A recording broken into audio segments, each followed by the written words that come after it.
ಬೆಂಗಳೂರಿಗೆ ಬಂದಿದ್ದೇನೆ. ತಾವೆಲ್ಲ ಇಲ್ಲಿ ಪ್ರತಿಭಟನೆ ಮಾಡ್ತಾ ಇದ್ದೀರಿ ಅಂತ ಕೇಳಿದ ಮೇಲೆ ನಾನು ಕೂಡ ನಿಮ್ಮ ಜೊತೆಯಲ್ಲಿ ಧ್ವನಿಗೂಡಿಸ್ಬೇಕು ಅಂತೇಳಿ ನಾನು ಇಲ್ಲಿ ಬಂದಿದ್ದೇನೆ. ನಮಗೆಲ್ಲ ಶುಭವಾಗ್ಲಿ. ಬಹಳ ಜನ ವಿದ್ಯಾರ್ಥಿನಿಯರಿದ್ದೀರಿ. ನಿಮ್ಮ ಭವಿಷ್ಯ ಬಹಳ ಮುಖ್ಯ ನಮಗೆ. ಯಾವುದೇ ಸರ್ಕಾರ, ಕಾಂಗ್ರೆಸ್ ಪಕ್ಷದ ಸರ್ಕಾರ ಯಾವತ್ತೂ ಕೂಡ ನಿಮಗೆ ಭವಿಷ್ಯವನ್ನ ಕಟ್ಟಿಕೊಡ್ತಕ್ಕಂತ ಕೆಲಸ ಮಾಡ್ತಾ ಇದೆ. ಇವತ್ತು ರಾಜ್ಯ ಸರ್ಕಾರ, ಮಾನ್ಯ ಮುಖ್ಯಮಂತ್ರಿಗಳು ಶಿವಕುಮಾರ್ ಆಗ್ಲಿ ಅಥವಾ ನಾನಾಗ್ಲಿ, ನಮ್ಮ ಸರ್ಕಾರ 72,000 ಉದ್ಯೋಗಕ್ಕೆ ಇವತ್ತು ರೆಕ್ರೂಟ್ಮೆಂಟ್ಗೆ ನಾವೀಗಾಗಲೇ ನೋಟಿಫಿಕೇಶನ್ ಓಡಿಸ್ತಾ ಇದ್ದೇವೆ. ನಿಮ್ಮ ಭವಿಷ್ಯ ಬಹಳ ಮುಖ್ಯ. ಯಾರು ಡಿಗ್ರಿ ಮಾಡಿದ್ದಾರೆ, ಯಾರು ಇಂಜಿನಿಯರಿಂಗ್ ಮಾಡಿದ್ದಾರೆ, ಯಾರು ಮೆಡಿಕಲ್ ಮಾಡಿದ್ದಾರೆ, ಯಾರು BA BSc ಮಾಡಿದ್ದಾರೆ, ಅವರಿಗೆ ಕೆಲಸ ಕೊಡ್ತಕ್ಕಂಥದ್ದು ನಮಗೆ ಬಹಳ ಮುಖ್ಯ. ಅದಕ್ಕಾಗಿ ಮೊದಲನೆಯ ಕಂತು ಇವತ್ತು 72,000 ಹುದ್ದೆಗಳಿಗೆ ಪ್ರಕಟಣೆಯನ್ನ ಮಾಡಿದ್ದೇವೆ. ಮುಂದೆ ಭವಿಷ್ಯದಲ್ಲಿ ಇನ್ನೂ ಹೆಚ್ಚಿನ ರೆಕ್ರೂಟ್ಮೆಂಟ್ಗಳನ್ನು ಸರ್ಕಾರದ ವತಿಯಿಂದ ಮಾಡ್ತೇವೆ ಅಂತಕ್ಕಂಥ ಭರವಸೆ ಮಾತನ್ನು ಕೂಡ ನಾನು ಈ ಸಂದರ್ಭದಲ್ಲಿ ಹೇಳ್ತೇನೆ.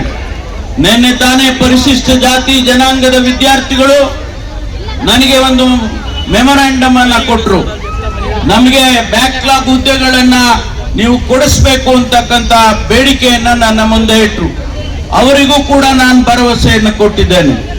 ಯಾರು ಪರಿಶಿಷ್ಟ ಜಾತಿ ಜನಾಂಗ, ಹಿಂದುಳಿದ ಸಮುದಾಯ, ಅಲ್ಪಸಂಖ್ಯಾತರು, ಯಾರು ವಿದ್ಯಾವಂತರಿದ್ದಾರೆ, ಅವರಿಗೆ ನೌಕರಿಯನ್ನ ಕೊಡ್ತಕ್ಕಂಥದ್ದು ನಮ್ಮ ಆದ್ಯ ಕರ್ತವ್ಯ ಅಂತ ಹೇಳಿ ನಾವು ಭಾವಿಸಿಕೊಂಡು ಇವತ್ತು ಸರ್ಕಾರ ರಿಕ್ರೂಟ್ಮೆಂಟ್ ಅನ್ನ ಮಾಡ್ತಾ ಇದೆ ಅನ್ನುವಂತ ಮಾತನ್ನ ತಮ್ಮ ಮುಂದೆ ಹೇಳ್ತಾ, ತಮಗೆಲ್ಲ ಶುಭವಾಗ್ಲಿ, ಈ ಹೋರಾಟ ಹೀಗೆ ಮುಂದುವರಿಲಿ ಅಂತಕ್ಕಂಥ ಮಾತನ್ನ ಹೇಳಿ ನಾನು ನನ್ನ ಮಾತಿಗೆ ವಿರಾಮ ಹೇಳ್ತೇನೆ. ನಮಸ್ಕಾರ.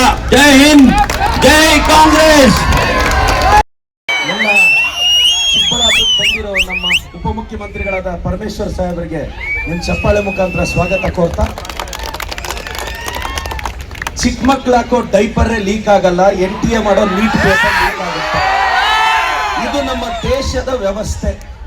ನೋಡಿ, ಎಲ್ಲ ಯುವಕರಿಗೆ ನಾನು ರಿಕ್ವೆಸ್ಟ್ ಮಾಡ್ತಿದ್ದೀನಿ, ಕ್ವಶನ್ ಪೇಪರ್ ಲೀಕ್ ಆಗಿದ್ದೆ ನ್ಯಾಷನಲ್ ಟೆಸ್ಟಿಂಗ್ ಏಜೆನ್ಸಿ ಆಫೀಸ್ ಇಂದ. ಅದು ಕಂಟ್ರೋಲ್ ಮಾಡೋದು ಸೆಂಟ್ರಲ್ ಗೌರ್ಮೆಂಟ್. ಸೆಂಟ್ರಲ್ ಗೌರ್ಮೆಂಟ್ ನ ನಡೆಸ್ತಿರೋದು ಈ ದೇಶದ ಪ್ರಧಾನಿಗಳು. ನಾನು ಈ ದೇಶದ ಪ್ರಧಾನಿಗಳನ್ನ ಒಂದೇ ಒಂದು ಮಾತು ಕೇಳಕ್ ಇಷ್ಟಪಡ್ತೀನಿ. ನಿಮ್ಮ 56 ಎದೆ ಇಂಚಲ್ಲಿ ಒಂದೇ ಒಂದು ಇಂಚಲ್ಲಿ ನಮ್ಮ ಯುವಕರು ಮಕ್ಕಳ ಭವಿಷ್ಯದ ಬಗ್ಗೆ ಕಾಳಜಿ ಇಲ್ವಾ ಸರ್? 20 ಜನ ತೀರೋದ್ರು, 20 ಜನ ಆತ್ಮಹತ್ಯೆ ಮಾಡ್ಕೊಂಡ್ರು, ತಾವು ಬಾಯಿ ಬೀಚ್ತಿಲ್ಲ. ಧರ್ಮೇಂದ್ರ ಪ್ರಧಾನ್ ಅವ್ರ ಫೇಲ್ಯೂರ್ ಇದು. ಅವ್ರು ರಾಜೀನಾಮೆ ಕೊಡಿಸಿ ಅಂದ್ರೆ ನಿನ್ನೆ ವಿದ್ಯಾರ್ಥಿಗಳ ಮೇಲೆ ಲಾಠಿ ಚಾರ್ಜ್ ಆಯ್ತು. ಅವ್ರು ಹಾಸ್ಪಿಟಲ್ ಅಡ್ಮಿಟ್ ಆಗಿದ್ದಾರೆ. ನಮ್ಮ ಪರಮೋಚ್ಚ ನಾಯಕ ನಮ್ಮ ರಾಹುಲ್ ಗಾಂಧಿ ಅವ್ರ ಮೇಲೆ ನಮ್ಮ ಪ್ರಿಯಾಂಕಾ ಗಾಂಧಿ ಮೇಡಮ್ ನ ಅರೆಸ್ಟ್ ಮಾಡಿಸಿದ್ರು. ನಾವು ಮೋದಿ ಅವ್ರು ಕೇಳೋದಿಷ್ಟೇ, ನೀಟ್ ಪರೀಕ್ಷೆ ಬರೀಬೇಕು ಅಂದ್ರೆ 2 ರಿಂದ 3 ವರ್ಷ 14 ರಿಂದ 15 ತಾಸು ಓದಿದ್ರೆ ಮಾತ್ರ ಡಾಕ್ಟರ್ ಆಗಕ್ ಸಾಧ್ಯ.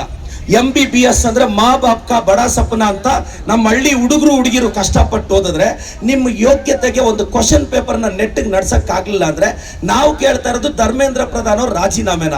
ಇವತ್ತು 20 ಜನ ಸತ್ತೋಗಿದ್ದಾರೆ, ಅದಕ್ಕೆ ನ್ಯಾಯ ಇಲ್ಲ. ಮೋದಿಗಳು ಮೌನವಾಗಿದ್ದಾರೆ. ಆ ಸೈಲೆನ್ಸ್ ಇಂದ ಏನಿದೆ ಅಂತ ನನಗೆ ಗೊತ್ತಾಗ್ತಿಲ್ಲ. ನಾನು ಎಲ್ಲ ಯುವ ಜನತೆಗೆ ಹೇಳ್ತಾ ಇದ್ದೀನಿ, ಇವತ್ತು ನಾನೊಂದು ಕಾಂಗ್ರೆಸ್ ಪಕ್ಷದ ಶಾಸಕನಾಗಿ ನಾವು ಇವತ್ತು ಈ ದೇಶದ ವಿದ್ಯಾರ್ಥಿಗಳ ಪರವಾಗಿ ಧ್ವನಿ ಎತ್ತಾ ಇದ್ದೀವಿ. ನಮ್ಮ ಸರ್ಕಾರ ಈ ದೇಶಕ್ಕೆ IIT ಕೊಡ್ತು, ಏಮ್ಸ್ ಕೊಡ್ತು, ಜಿಪ್ಮರ್ ಕೊಡ್ತು, ಇಸ್ರೋ ಕೊಡ್ತು. ಈ ದೇಶದ ನಿಮ್ಮ ಹಳ್ಳಿಗೆ ರಸ್ತೆ ಹಾಕಿಸ್ತು, ನಿಮ್ಮ ಹಳ್ಳಿಯ ಮೊದಲ ಶಾಲೆ ಕಟ್ಟಿದ್ ನಾವು. ಇಷ್ಟೆಲ್ಲ ನಾವು ಸಹಕಾರ ಕೊಟ್ಟು ನೀವೊಂದು ಪರೀಕ್ಷೆ ನಡೆಸ್ರಯ್ಯ ಅಂದ್ರೆ ನೆಟ್ಟಿಗೊಂದು ಪೇಪರ್ ನಡ್ಸಕ್ ಆಗ್ತಿಲ್ಲ. ಇದೇನೋ ಇದೊಂದು ಪೇಪರ್ ಲೀಕ್ ಆಗಿದೆ ಅಂತ ನಾವು ಸರ್ಕಾರನ ಬ್ಲೇಮ್ ಮಾಡ್ತಿಲ್ಲ. ಇದುವರೆಗೂ 80 ಕ್ವಶನ್ ಪೇಪರ್ ಕಳೆದ 10 ವರ್ಷದಲ್ಲಿ ಲೀಕ್ ಆಗಿದೆ. ನೆಟ್ಟಿಗೆ ಎಕ್ಸಾಮ್ ನಡ್ಸಕ್ ಆಗಲ್ಲ ಅಂದ್ರೆ ಇಂಥ ಎಜುಕೇಶನ್ ಮಿನಿಸ್ಟರ್ ನಮಗ್ ಬೇಕಾ ಅನ್ನೋದೇ ಎಂಟೈರ್ ದೇಶದ ಯುವಕರ ಪ್ರಶ್ನೆ.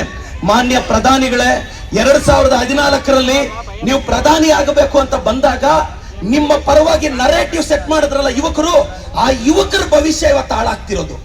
ಇವತ್ತು ಸಾಮಾಜಿಕ ಜಾಲತಾಣದಲ್ಲಿ ಯಾರೆಲ್ಲ ಮೋದಿ ಅವ್ರ ಪರವಾಗಿ ಮಾತಾಡಿದ್ರು ಅವರು, ಅವ್ರ ಕುಟುಂಬದ ಮಕ್ಕಳು ಸಹ ಈ ಪರೀಕ್ಷೆಯಿಂದ ಹಾನಿಯಾಗಿದ್ದಾರೆ. ದಯವಿಟ್ಟು ನಾನು ಯುವಕರಿಗೆ ರಿಕ್ವೆಸ್ಟ್ ಮಾಡ್ತಾ ಇದ್ದೀನಿ, ನಾವು ಪ್ರಶ್ನೆ ಮಾಡ್ತೀವಿ, ತಪ್ಪಾಗಿದೆ ಪ್ರಶ್ನೆ ಮಾಡ್ತೀವಿ. ಇದೇನ್ ನಾವು ಹಿಟ್ಲರ್ ಆಡಳಿತದಲ್ಲಿಲ್ಲ, ಈ ದೇಶದ ಪ್ರಧಾನಿಗಳು ನಾವು ಕೇಳ್ತಾ ಇರೋದಿಷ್ಟೇ. ಇವತ್ತು ಅಷ್ಟು ಜನ ತೀರ್ಕೊಂಡ್ರಲ್ಲ, ಯಾರ್ದಾದ್ರು ಮನೆಗೆ ಹೋದ್ರ ನೀವು? ಒಬ್ರಿಗೆ ಧೈರ್ಯ ಹೇಳಿದ್ರ? ಇಲ್ಲ. ಮಕ್ಕಳದ ಆತ್ಮಹತ್ಯೆ ಮಾಡ್ಕೊಂಡ್ರು, ಲಾಠಿ ಚಾರ್ಜ್ ಆಗ್ತಿದೆ, ಬಂದು ಹೋಗ್ಲಿಕ್ಕೆ ಕ್ಷಮೆ ಕೇಳಿದ್ರ? ಇಲ್ಲ. ಯಾಕೆ ಅಂದ್ರೆ ಸಾಮಾಜಿಕ ಜಾಲತಾಣದಲ್ಲಿ ಅವ್ರದೊಂದು ಅಂಧಭಕ್ತರ ಟೀಮ್ ಇದೆ, ಅವ್ರು ನಡೆಸ್ತಾ ಇದ್ದಾರೆ. ನಾನು ಯುವಕರನ್ನ ರಿಕ್ವೆಸ್ಟ್ ಮಾಡೋದಿಷ್ಟೇ, ನಾಳೆ ನೀನ್ ಕಷ್ಟಪಟ್ಟು 98 ಒಂದು ಎಕ್ಸಾಂಪಲ್ ಹೇಳ್ತೀನಮ್ಮ. ಫಸ್ಟ್ ನೀಟ್ ಎಕ್ಸಾಮ್ ನಡೀತು ಮೇ, ಎಷ್ಟೋ ಜನ ಸ್ಟೂಡೆಂಟ್ಸು 600 ಮಾರ್ಕ್ಸ್ ತೆಗೆದಿದ್ರು. ರೀನೀಟ್ ಪೇಪರ್ ಕಷ್ಟ ಬಂದ್ಬಿಡ್ತು. 600 ಮಾರ್ಕ್ಸ್ ಬಂದಿರೋ ಹುಡುಗ 450 ಬಂದ. ಸಾವಿರಾರು ಜನ ಹುಡುಗರು, ವಿಶೇಷವಾಗಿ ಕರ್ನಾಟಕದವರು, ಫಸ್ಟ್ ನೀಟ್ ಅಲ್ಲಿ ಸೆಲೆಕ್ಟ್ ಆಗ್ತಿದ್ರು, ಸೆಕೆಂಡ್ ನೀಟ್ ಅಲ್ಲಿ ಸೆಲೆಕ್ಟ್ ಆಗಲ್ಲ. ಯಾಕೆಂದ್ರೆ ಫಿಸಿಕ್ಸ್ IIT ಲೆವೆಲ್ ಕೇಳಿದಾನೆ. ಈ ಸಮಸ್ಯೆ ಯಾರಿಗೆ ಹೇಳ್ಕೊಳ್ಳೋದು?